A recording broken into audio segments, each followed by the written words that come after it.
Grace and peace be unto you. This is your Ak, Yehudah or Judah, Isaiah. So we are going to continue the series to prove over and over and over that the Jews are black.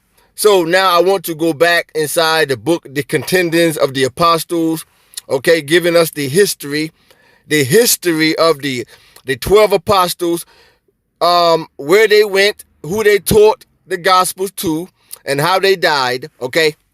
Where they went, they traveled, the people or the nations that they taught. Some traveled all the way to India, all the way from India, all through Asia, the Asia Minor, all through what we call the Middle East today, up in Europe, all down in Africa. In fact, Matthew, the apostle Matthew, he went to Africa. Okay, the Messiah taught to Matthew in a vision, and he sent Matthew to Ethiopia. So we're going to go inside this book here, The Contendings of the Apostles. Okay, this book here, it gives us more information about the apostles. And also, these writings were written around the same time as the four Gospels. As the Gospels in the New Testament, these writings were written around the same time. It is just these writings were not included in the Bible. That's it. But now let's go inside to see what it says concerning the Apostle Matthew and where he went and who he taught. And it says here, the Acts of St. Andrew, or Matthew, which is Matthew, in the city of Qanath, okay, in the city of Qanath, which is in Ethiopia, okay, because the Messiah sent Matthew to Ethiopia to teach the Jews in Ethiopia. And did not Christ commanded his apostles to go to the lost sheep? There were many Jews living or dwelling in Ethiopia, which was Cush. So he sent Matthew to Cush to teach the Jews in Ethiopia. It says here, and then our Lord, which is Christ, he spoke unto Peter and commanded him to go to the city of Rome. And you can read about that also in the book of Acts. In the New Testament, he sent Peter to Rome. Okay? And then it says, and he commanded Andrew to go to the city of Mia. And then it says, and he commanded Matthew to go to Messa, which is located in India, which I think is in India. And then it says here, and Matthew unto the city of Qanath. So he sent Andrew to India, and Christ sent Matthew unto the city of Qanath, or Qanath, which is Ethiopia.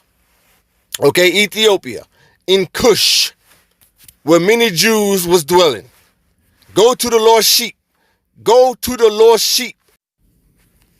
So here we have a Qanath high priest, okay, in Ethiopia.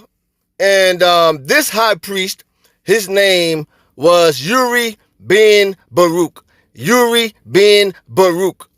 Okay, Baruch, a high priest in Ethiopia. Okay, a real black Jew. Uri ben Baruch. It says, Uri ben Baruch, December the 21st, 1984. It says that he was a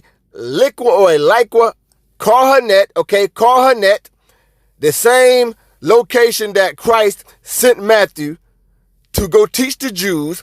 In Qanath, it says he was a Qanath high priest and the main leader. It says the main leader of the Ethiopian Jewish community for nearly 50 years. It says from the Italian occupation of Ethiopia and until his death. But it says that he was the main or one of the main leaders of the Ethiopian Jewish community. So you're talking about back in around the time of World War II. Okay, World War II, and this is when he was living. Okay, so once again, Ben Baruch, a Qanath high priest, okay, the same location that Matthew went to. He was a high priest, the main leader of the Ethiopian Jewish community for nearly 50 years. It says, from the Italian occupation of Ethiopia and until his death. Until his death.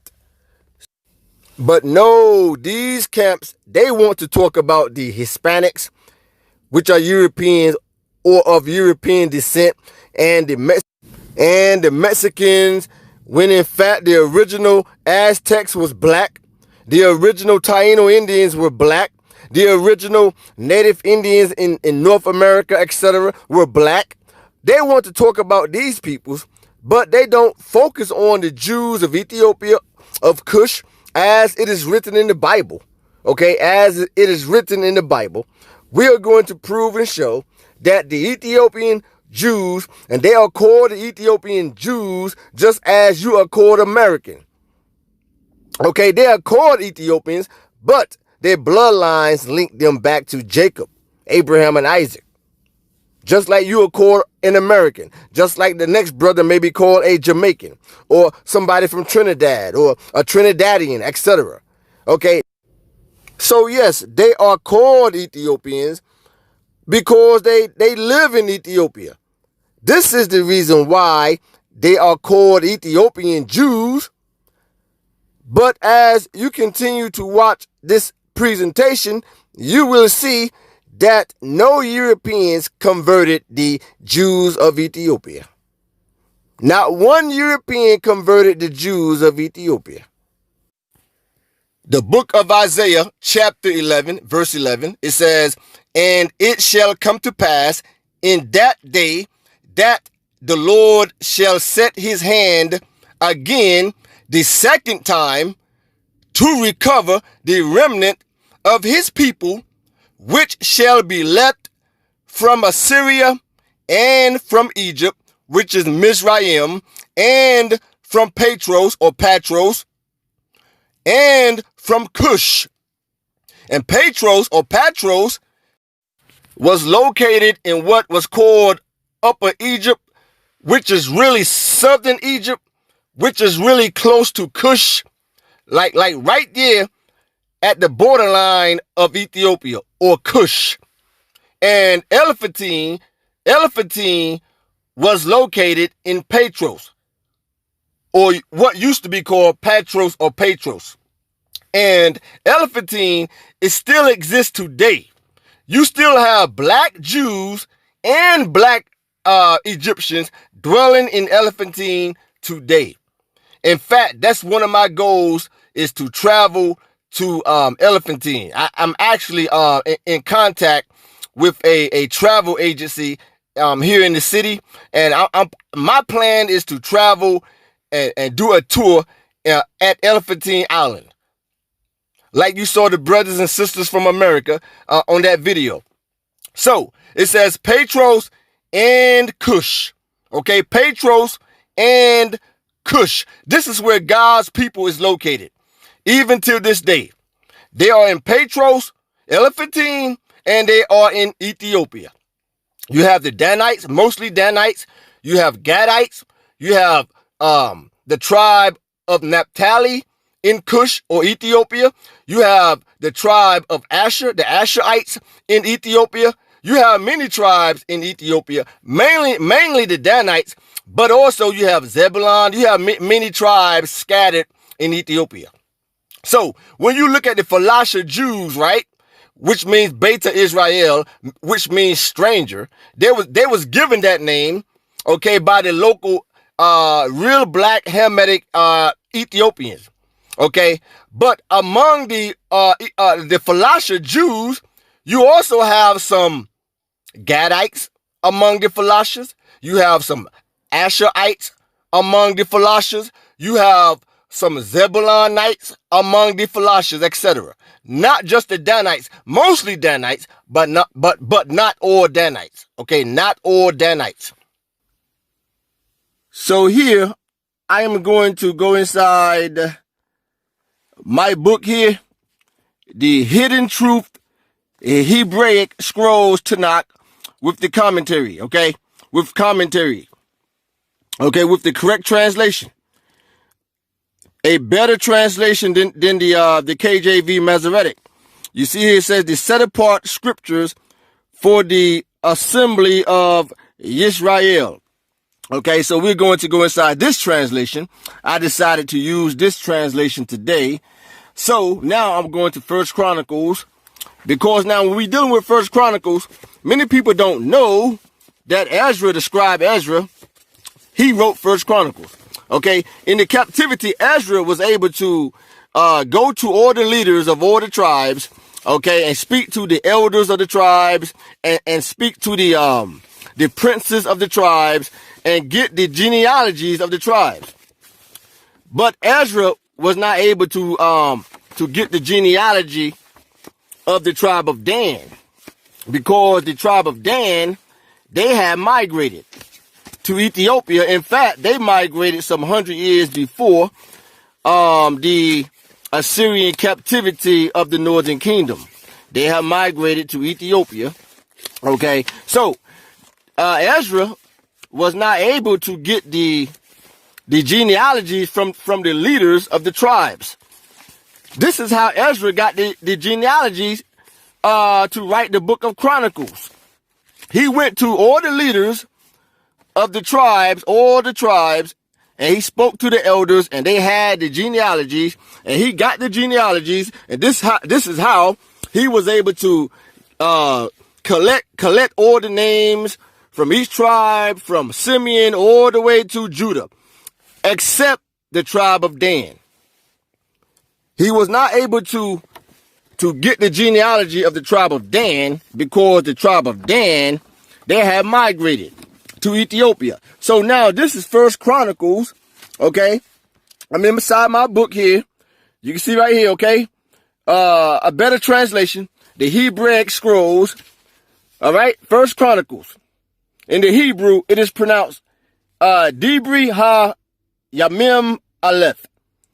Dibri Ha Yamim Aleph. Okay, Dibri or Dibre Ha Yamim Aleph. First Chronicles in the Hebrew. And this book is excellent. I love this book because it also gives you great commentary.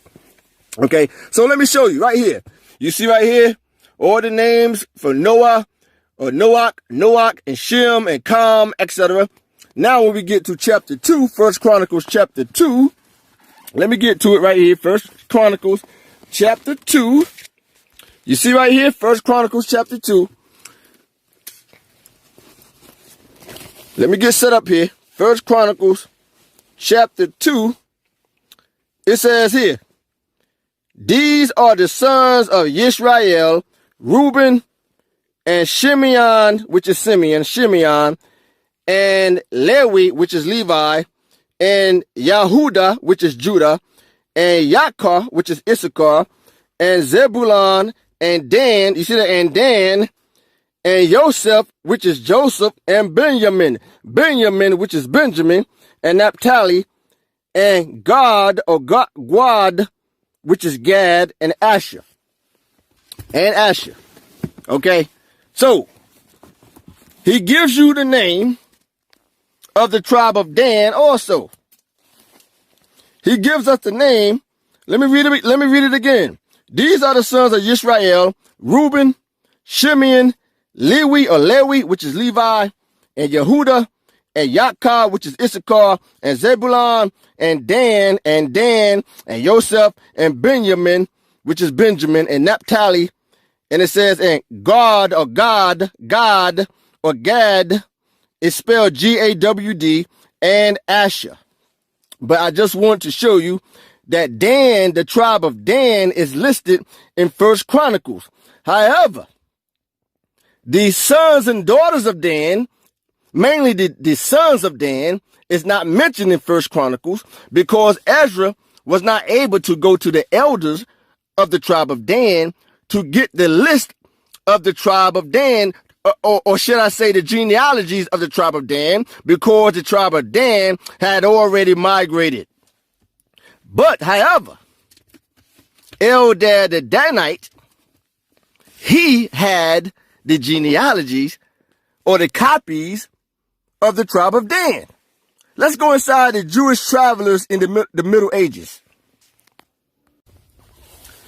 Okay, here we go here on page 14. Okay, Eldad the Danite is given the genealogy because the Danites had the records. They took the records with them when they migrated, okay? So it says here, he gives the genealogy that Ezra did not have.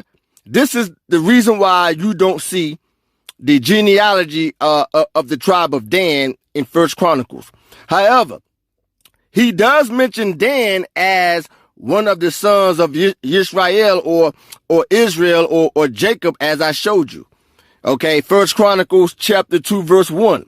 He lists Dan as one of the sons, but he did not have the genealogies. Okay, the genealogies because the tribe of Dan, they took the genealogies with them when they migrated. Okay, so it says here, he says right here, and this is my name, Eldad ben Mahali. So his real name is Eldad ben Mahali. Okay, Ben meaning the son of. Eldad ben Mahali. But he is also known as Eldad the Danite. So again, he says, and this is my name, Eldad ben Mahali. Ben Ezekiel, he's given the breakdown of the genealogies. Ben Ezekiel, Ben Hezekiah, Ben Aluk, Ben Abner, Ben Shemaiah, Ben Hata or Hata, Ben Hur, Ben Elkanah, Ben Halil, Ben Tobias, Ben Pedap, Ben Anan, Ben Naaman, Ben Tam, Ben Tammy, Ben Anam, Ben Gul, Ben Shalom, Ben Caleb, Ben Amram. Okay, so he go on and on. Ben Obadiah, Ben Abraham, Ben Joseph, Ben Moses, and he continues. Let's go up here. He continues to say, he says, let me get myself right here. He says, Ben Jacob, Ben Kapoor, Ben Ariel, Ben Asher, Ben Job, Ben Shalom, Ben Elihu, Ben Ahalab. Okay, he go on and on. Then it says, Ben Ashamak, Ben Hashem, Ben Dan, okay, Dan, Ben Jacob, okay, Ben Jacob, our father. You see that? Ben Jacob, where it says Ben, the Dan, and Ben Jacob. So he has the genealogies, okay? The Danites had the genealogies. They had the records. But the scribe, the Levite scribe Ezra, he did not have the records. Because, like I said, the Danites had already migrated. But again, let's go back to First Chronicles. He listed Dan as one of the sons of Jacob. He just could not list the genealogies because he did not have the genealogies in his possession. So he could not list the genealogies of Dan. So let's go back. First Chronicles chapter 2. You see this right here? Dan, as one of the sons of Israel, Reuben, Shimon, Levi, Yehudah, Issachar, Zebulun, Dan. So he lists Dan in First Chronicles, but he did not have the genealogies, okay, to include Dan in First Chronicles. If Ezra would have had the genealogies of the tribe of Dan in his possession, the tribe of Dan would have been listed also in First Chronicles. Now let me show you how ignorant these camps are. They say that the Falasha Jews in Ethiopia, they call them Hamites, right? They say they are Hamites. But let me show you how ignorant and unlearned these Negroes in these camps are. They say that the Falasha Jews are converts, when the Falasha Jews was keeping Torah for thousands of years. But let me show you something. They say that the Falasha Jews are converts and Hamites, right? I know you heard them say it. James Bruce. Who is James Bruce? James Bruce. How many of you have heard of this man here, James Bruce? Be honest. How many of you have heard of James Bruce, this European white man right here? It says James Bruce. It says December the 14th, 1730, and it says April the 27th, 1794. 1794. It says was a Scottish traveler and travel writer who spent more than a dozen years in North Africa and Ethiopia, where he traced the origins of the Blue Nile. So it says that he spent more than a dozen years in North Africa and Ethiopia. So now I want you to listen very closely to the commentator as he talk about James Bruce making contact with Beta Israel and they say around 1770 AD. He made contact with the Jews in Ethiopia, the Falasha, or Beta Israel. And he was a European Scottish traveler.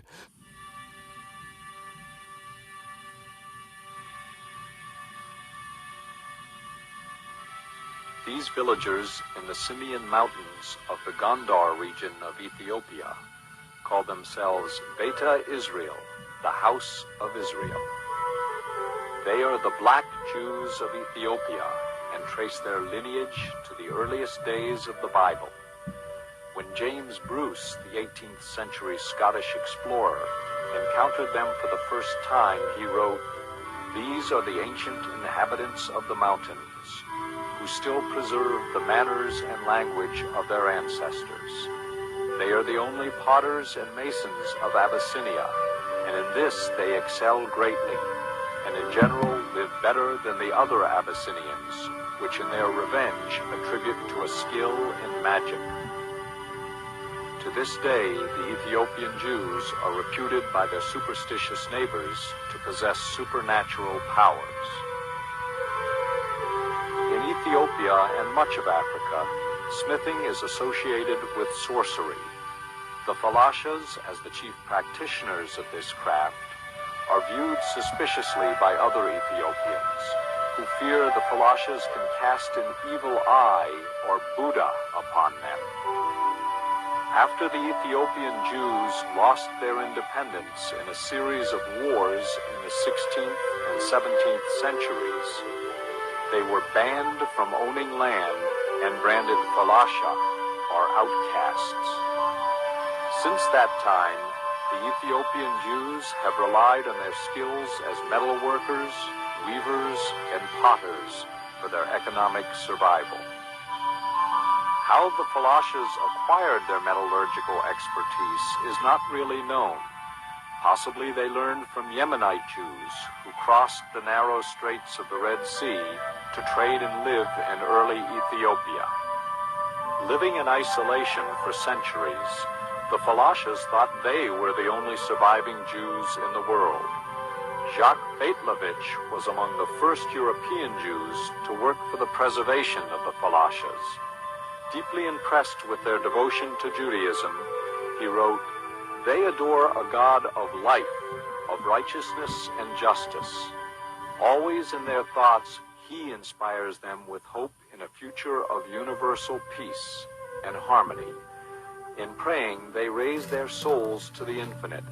They ask God to make Zion resplendent and to bring them back to Israel, their cherished country. This is the book of Isaiah, chapter 49, verse 12 in the KJV version.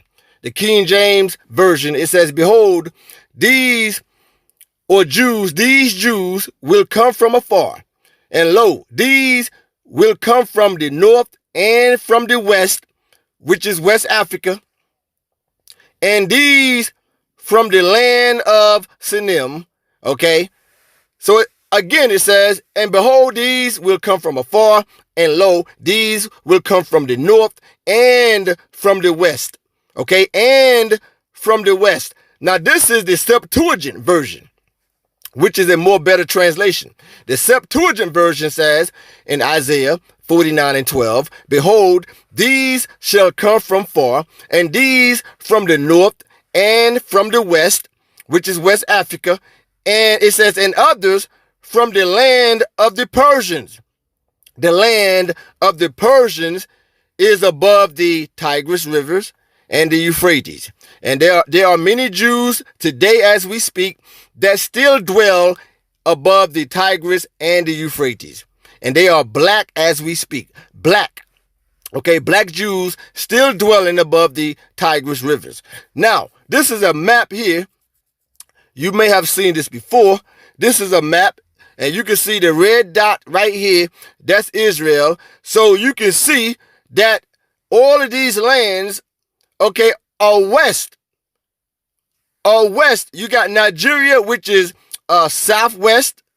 The red dot is east. And all the other lands like Libya, Mauritania, Nigeria, and also the country Chad, which is a corruption of the word Ohad. Okay, the word Ohad is a Hebrew word in West Africa. You can find that name in West Africa, Ohad. So Chad is a corruption of that word. So when Isaiah 49 and 12 says, "And these shall come from the west," it is speaking about West Africa. Okay, so let me blow up this map here. In Google, you can see Israel right here, okay, which is northeast of Africa. Ethiopia and Cush in Egypt is mainly southeast of Africa, okay, but other lands are west, okay, west of Israel, west of Israel, okay. You see Iraq, you can see the Euphrates and the Tigris rivers, and up north you have Georgia, etc. So this is just to give you another look. Way over here you see the Persian Gulf and Iran, okay, which is mainly east or northeast. Okay, Iran is northeast. And let's go back now. So you can see Israel, right? And you can see Egypt, you can see the Nile River. All right. So crossing the Nile River and the rivers of Ethiopia is West Africa. West Africa. That is why also it says in Zephaniah 3 and 10, "From beyond the rivers of Ethiopia." Okay, so all of these lands are west. When you look at the map, they are west, okay, west of Israel. West. And some are southwest, southwest and west. Inside the book, The Jewish Travelers in the Middle Ages, Eldad the Danite wrote in 880 AD, okay, 880 AD. Keep that in mind, 880 AD.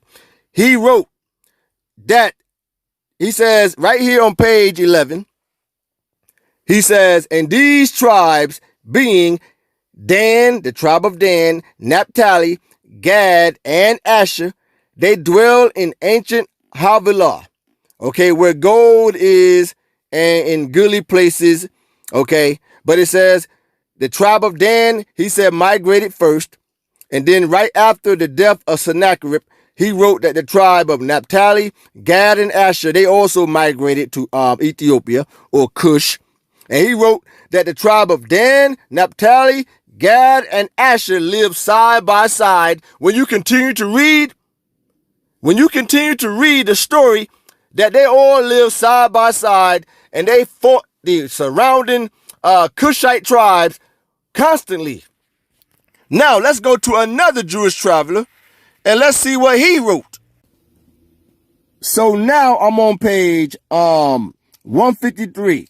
Now, this is another Jew, a real Jew, black Jew. His name was Elijah Ferreira. It says here, he dates back to 1434. Okay, 1434 AD. 554 years after Eldad the Danite. Okay, keep that in mind. 554 years after Eldad the Danite. Now, Eldad said that the tribe of Dan, Naphtali, Gad, and Asher, they lived side by side, right? In Ethiopia. It says by Havilah. Okay, Havilah. Now, let's see if 554 years later, if Elijah also wrote the same thing when he visited Ethiopia. All of these early Jewish travelers, all they did was travel and visited different tribes throughout Africa and what we call the Middle East today. So now, let's go see if he wrote the exact same thing that Eldad said. Eldad the Danite said some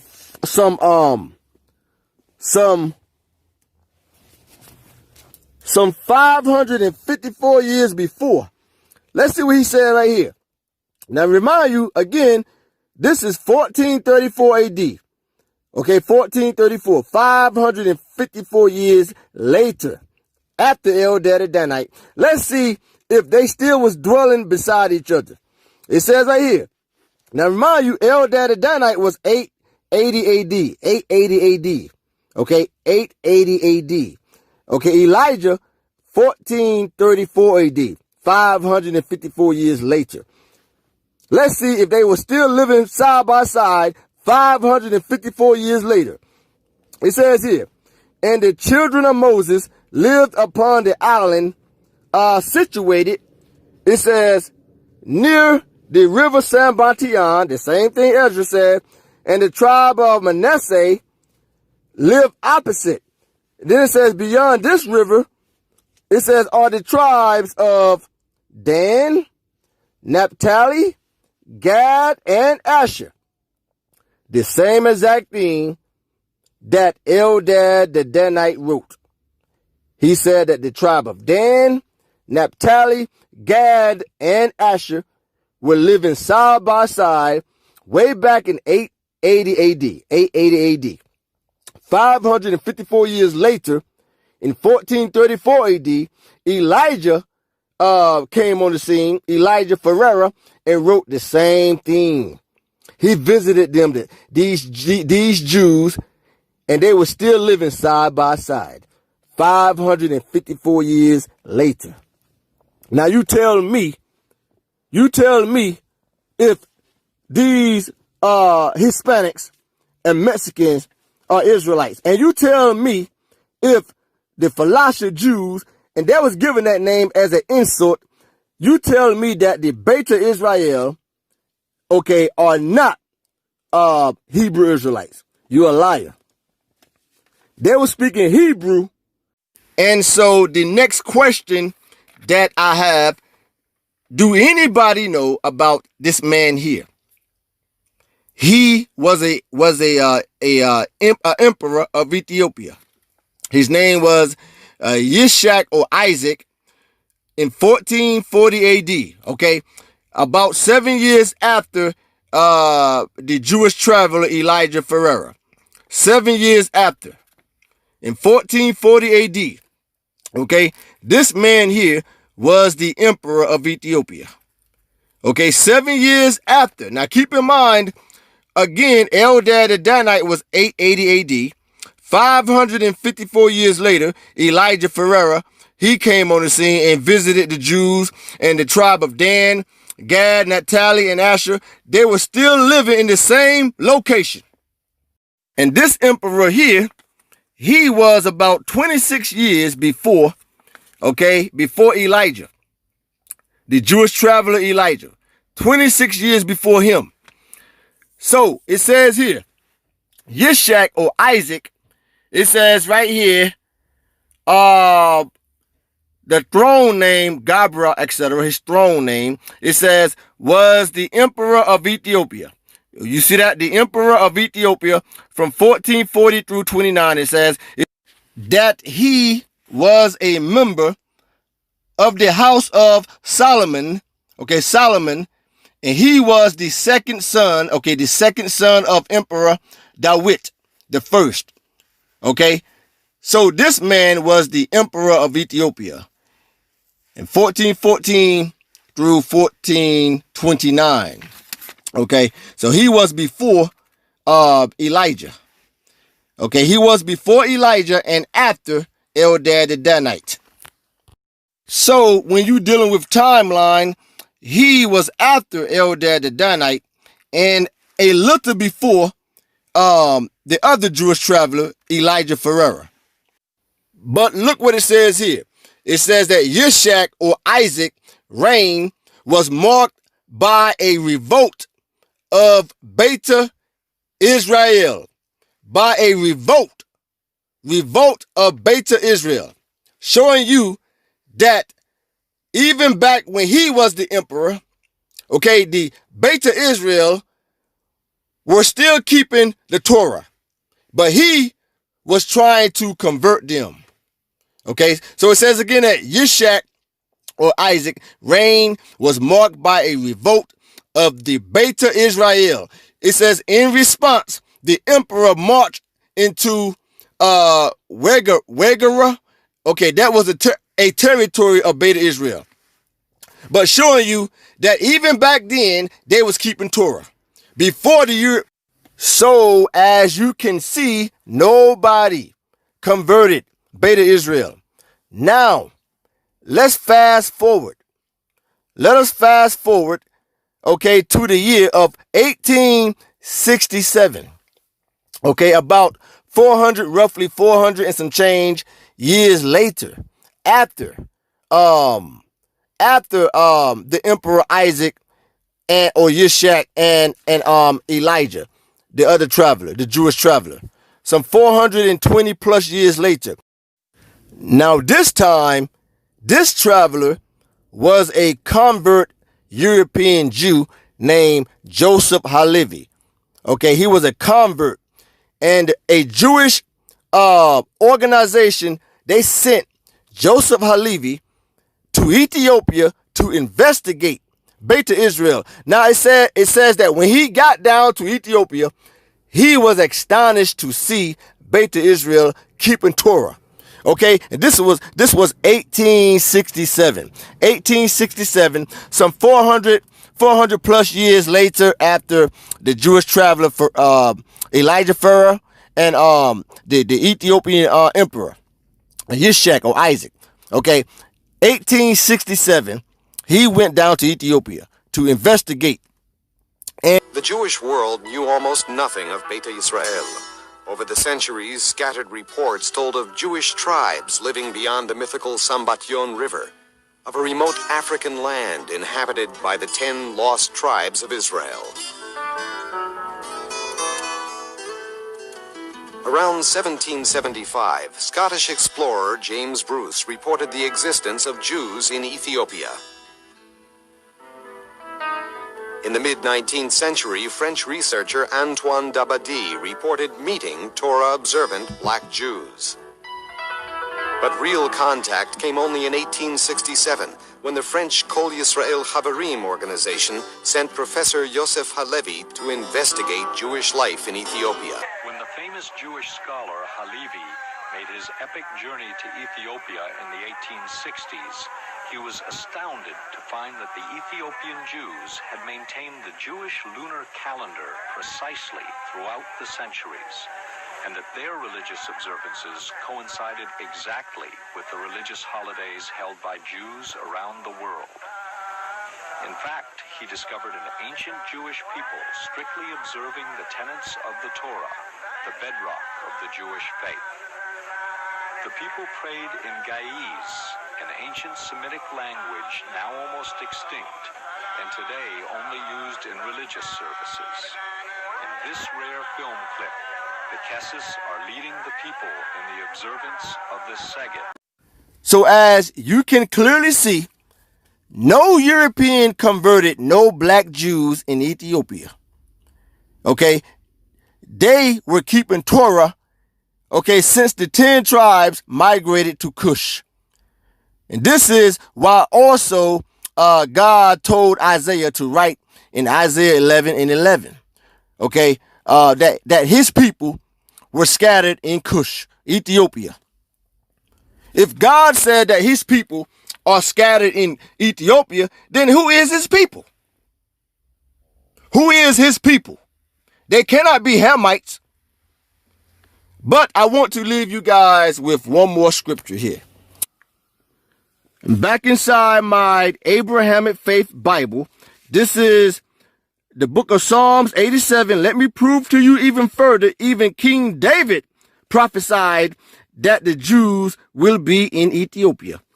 This is Psalms 87, verse 4. In fact, let me start at verse 3 and 4.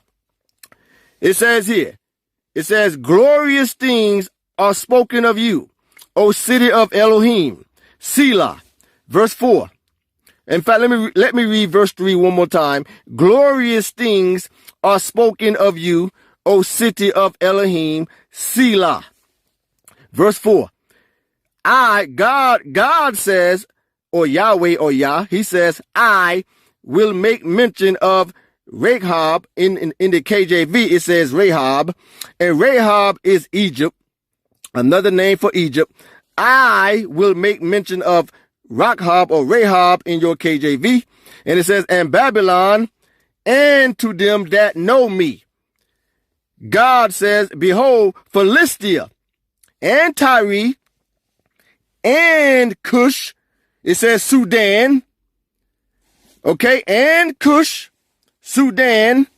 God says, this man was born there. This man was born there. In other words, King David is prophesying in a later future. Okay. He's prophesying that the Jews will be born in Egypt, will be born in Babylon, will be born in Philistia, Tyre, and it says, and Cush. It says, with Cush and Sudan. It says that this man was born there. That this man was born there. So David even prophesied that the Jews will be born in these lands. So with that, I say grace and peace be unto you all. You can clearly see that Beta Israel, okay, was keeping Torah, okay, long before the white man even got there. Long before Joseph Halevi even went down to Cush to investigate. And it said he was astonished to see Beta Israel keeping Torah.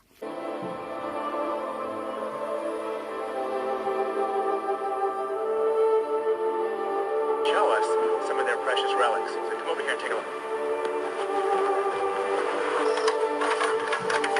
Some kind of these heavy doors is the temple treasury, the islands. They have all of these really unique artifacts in here that they say from Solomon's temple. Every year I come here, they bring out a little bit more, and so maybe today we'll get to see another little bit of their treasury.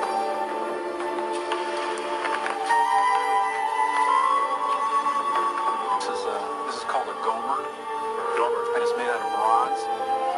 And it does fit with the description of an artifact from the Bible and even the temple.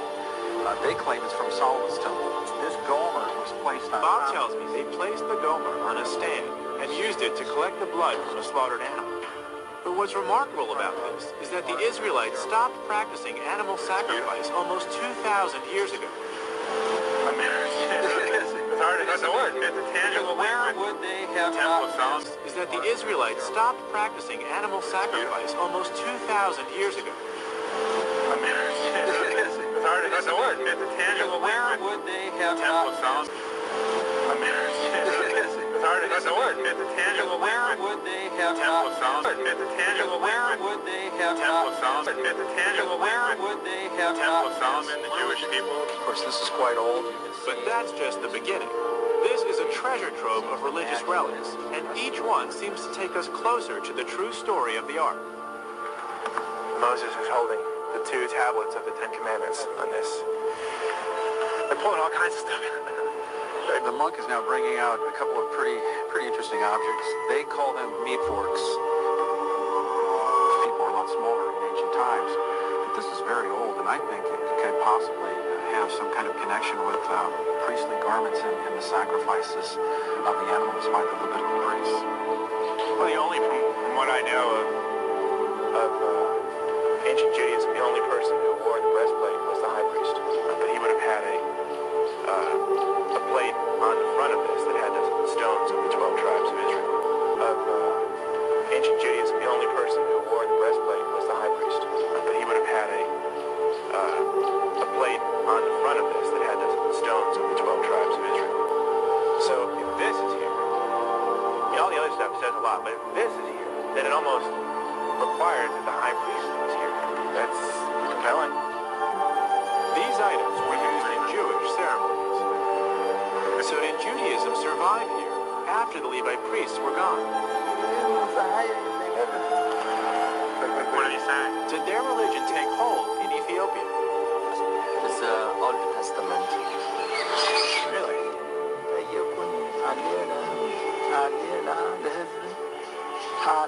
This whole area was Jewish, and they call themselves Beta Israel, or House of Israel. And so the historical Jewish roots go back to this area from about 500 BC. This whole area was Jewish, and they call themselves Beta Israel, or House of Israel. And so the historical Jewish roots go back to this area from about 500 BC.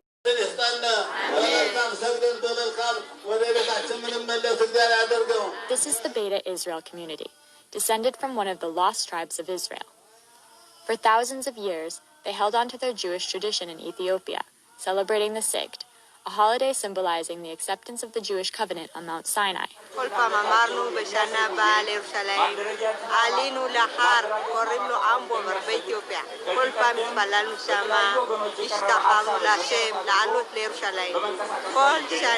In the 80s and 90s, their prayers were answered. Even though most of the Ethiopian Jews have returned to what they see as their biblical home, they continue to celebrate the Sigd holiday. This year, all of Israel celebrated with them.